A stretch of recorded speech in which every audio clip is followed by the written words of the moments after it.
Okay, my friends, so what we're going to do now is we're going to figure out how much of the states are actually made up of land versus water. Because, you know, like Oregon, for example. Oregon, let's scroll down and look at Oregon real quick.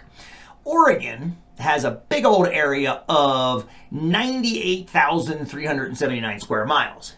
But only 95,988 of them are land. That's because there's a lot of rivers, Crater Lakes there, Klamath Lake, all the other lakes I'm drawing a blank on right now, Todd Lake, all the ones up on Cascade Lakes Highway. If you add up all that water that makes up the surface of parts of Oregon, it must add up to, well, about this over here, 2,391. So I gave you the area of that over there. Okay, so now what we're going to do is we're going to figure out each of these states. We'll start with Alabama again because it's at the top.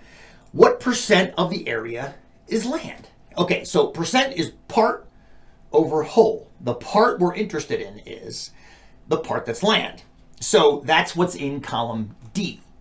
The whole of the state is the entire state's area, which is land and water. So in this right here, we can go equals.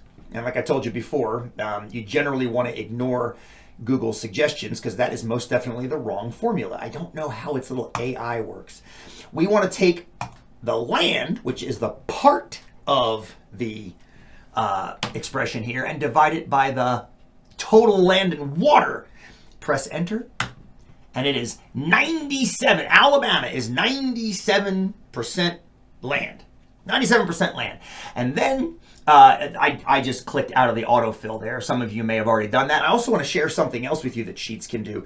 Last time I showed you that you can grab this blue dot and drag it. You can also double click on it and it'll autofill all the way down. It's smart enough to know when to stop, which is pretty cool. So down here, Wyoming is 99% water, land, my bad. Wisconsin is 83%. And so forth and so on and so forth and so on. New Mexico is a 100% land. There's so little water that it rounds to 100%. Same as Colorado, which we know is not true. There's water in Colorado. There's rivers. It's right over here. It's just that it must. And just FYI, I rounded these. I set these to round off to the nearest whole percent. You can select the whole column if you want, and add some decimals by using that button right there. That's the increase decimal button. So you can see that no state is truly 100% land because there's always water in some of the states. It's just that if there's rivers, there's not much area lots of volume in a river, but not much area. So if you want that, I have it set to the whole number because I think that's probably the easiest to deal with. Okay, have it the next few.